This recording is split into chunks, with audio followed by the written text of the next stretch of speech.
Hey guys, I consider that every player has acquired an achievement or completed a challenge which we proudly share with many, and regardless of its actual size or particular difficulty, something can be said for sure: for you it was most likely a nightmare. In this video I wanna share my top 10 hardest achievements and challenges in video games, starting with some hard challenges and finishing in first place worldwide. Leaving RPGs aside and those games that are just time consuming, I mean there are many achievements that are not that hard but require a lot of time. For example in Gran Turismo 5 with the 24 hours races. And it would be cool if you could also share what do you consider your hardest achievement. And in advance, an apology for some crappy videos, back in those days I had nothing better to record. Without further ado, let's begin setting the bar real low. For the 10th place, acquiring every single tag in Metal Gear Solid: The Twin Snakes. Yeah, this one is one of those dumb challenges that gives you absolutely nothing, but what can I say? I was a huge fan of the series and I freaking love the game, so I finished it well over 20 times because it is not that long and there are a lot of things to do. However, what I consider the hardest challenge here was getting every single tag, without using special items and 0 alert phases. In-game there are 154 tags. This challenge comes down in multiple parts, because at first it's all about finding every single special tag, let's call them that way, where some guards appear in specific circumstances. Then save quite often, because if for some dumb reason a guard falls into a trap, they do not respawn.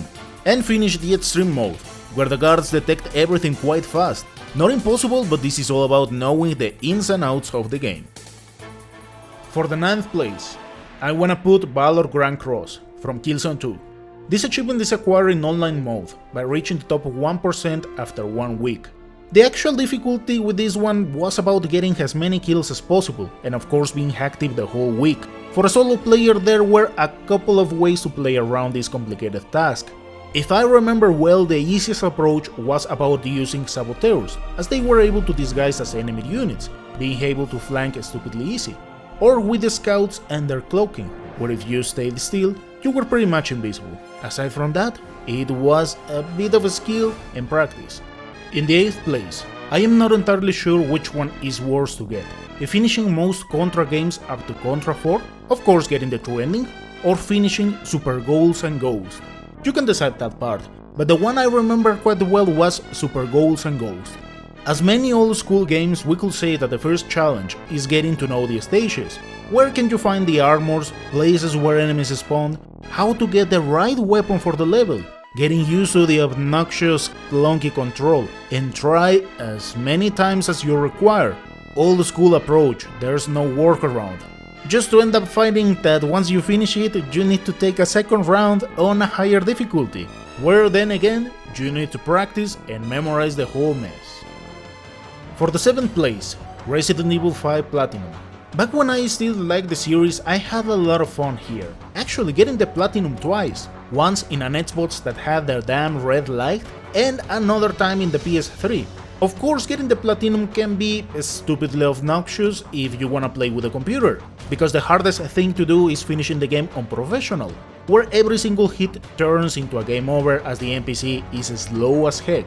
Now this one may be unsurprising for many because it can be toned down with infinite weapons.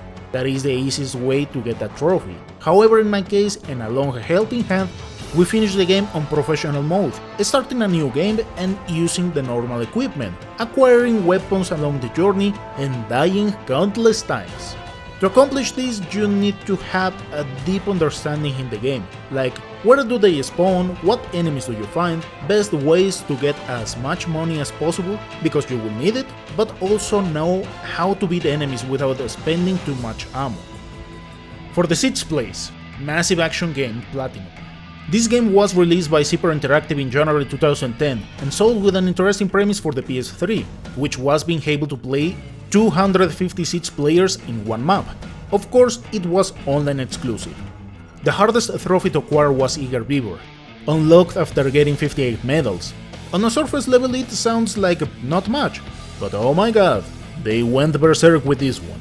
Most medals were relatively easy to get, like 1000 kills, 100 headshots, dying 1000 times, and so on. But when you reach the destruction section, damn, Now, in all honesty, I don't remember if it was acquiring 500 times said ribbon where you need to destroy 3 times the specific asset, or in total destroy 500 anti-air batteries, 500 bunkers, 500 roadblocks, 500 APCs, 500 sensors, mortars, doors, vehicles, and then repair 500... No, that's it.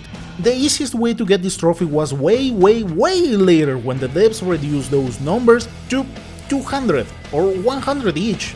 Then again, if I remember well, lucky or unlucky, I got it before that. And most of the times it was quite challenging because I've played most of my time in Valor, which was the normal difficulty because of the number of players. However, game modes like Domination or Acquisition were a pain in the arse. Game modes where you had all those assets to destroy. However, with some skill and the right loadout with motion sensor and sensor jammer, it was easier to infiltrate and start destroying everything. Unless your crappy teammates wanted to do the same, which most of the time ended up in killing each other. In the 5th place, I would put finishing Bloodborne on Blood level 4. This From Software game is not that hard to get the platinum. Back in the day I got it twice. However, a good challenge was finishing the whole thing without increasing levels. Hence the name of the challenge. If you leave everything in the main story, it isn't that hard because you can avoid Martyr Globarius, Loran Amygdala, Dark Beast, Ebrietas, and most annoyingly Orphan of Kos, among others. Fortunately, the beginning weapon is not a big deal, unless you decide to move forward with a freaking threaded cane. As some old school games, there are no real secrets here. It is all about knowing perfectly well how to stagger enemies. Save as best as possible the fire and electric papers, increase the level of your weapon, perhaps farm some gems in the chalices, and keep trying and trying. There's no workaround. But I consider that there were even harder challenges, as avoiding the hunter's dream, and stuff like that, but I never really tried those other things. In the 4th place, Metal Gear Solid 4, getting the big boss title. To get this title you need to finish the game under 5 hours, with no continues, without using special items to recover your HP, or iPod songs with the same effects, no kills, no alert phases, and finishing the game on the hardest difficulty, the boss extreme. This challenge requires a lot of knowledge and skills to accomplish, because your arsenal is reduced in a terrible way, and of course Spider-Man and his senses are on the newbie side once you try to move around the NPCs. So it is pretty much reduced to learn effectively well every single NPC move, and try again and again. If you ask me, the hardest part comes while escaping with Eva, because if you take a bit longer to land every shot, they reduce your HP, and as you have no way to recover it, you can miss but counted times. And then in Shadow Moses, because the machines can be really annoying to play around, as they bring more and more reinforcements if you mess up. Of course, by that point, if I remember well, you get but 2 shaft grenades that you have to use wisely to save as much time as possible, and of course fighting every single beauty because you cannot kill them. For the 3rd place, I'll let you decide between Castlevania Order of Ecclesia, Portrait of Ruin, or Bloodstained Ritual of the Night. The highest difficulty in these games are Hard or Nightmare Max level 1. Now, I cannot say that playing with the main character is that hard, because at the end of the day you can use items and change strategies. Here the hardest thing comes down while playing with the side characters, like Richter and Marianne, Albus, Sangetsu, Bloodless, or in my humble opinion the hardest one, Old Axe Armor. In easy terms, this is another Soulsborne game where you can get hit like 2 or 3 times.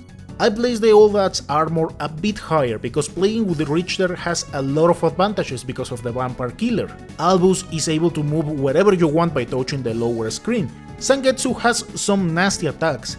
Bloodless can be a bit tricky because you have to explore, but she has some good skills. However, the Old Axe Armor, oh my god. You can throw a puppet which can save you. Throwing axes is not that great.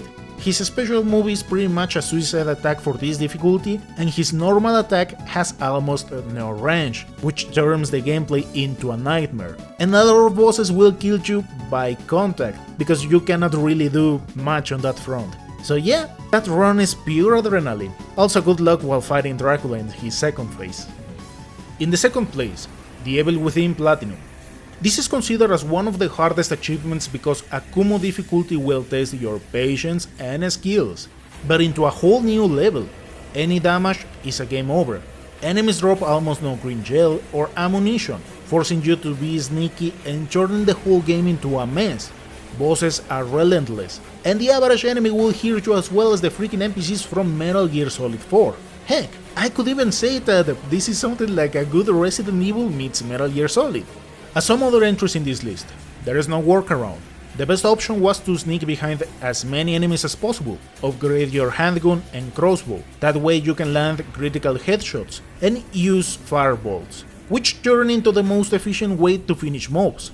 Then I will say upgrade your sniper and magnum. Personally, I never liked the shotgun. It deals decent damage, but it is quickly outmatched by other options.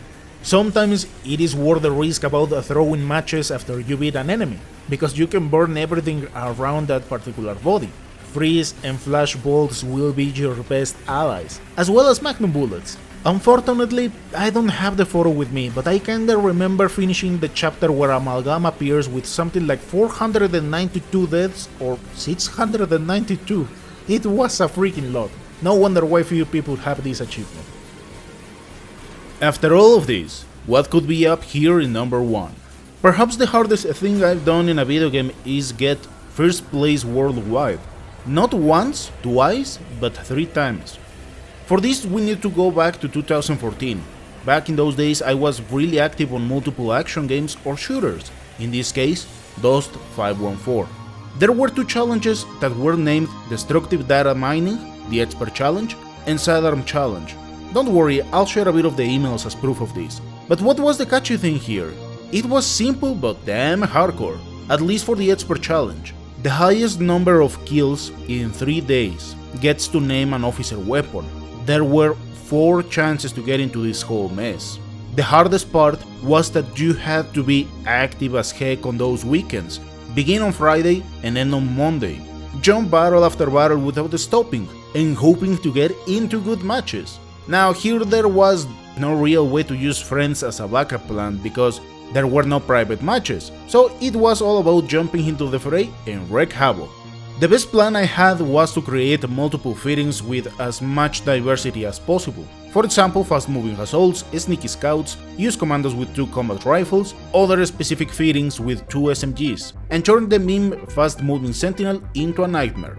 I'll leave in the description some links where you can take a look at the official site using the Wayback Machine, because the original site is no longer available. And for the winners, we received these emails where they asked us for 5 names and throw some ideas about these weapons. If there was a comment I received a lot was that the heavy machine gun was so freaking cool, because it had a different sound compared with the other ones. And also prior to some nerfs, you were able to shoot all its bullets, turning this weapon into something quite OP. Aside from that, increasing the range of projectile weapons and using min-matar assaults turned into a viable way to fight really far, and almost no one expected that. And that's it, those are some of my hardest achievements in video games. And to be honest with you, I don't think I will go that far again. Nowadays, it's all about chill and play. I hope you found this video informative, thank you so much for watching, and I'll see you next time.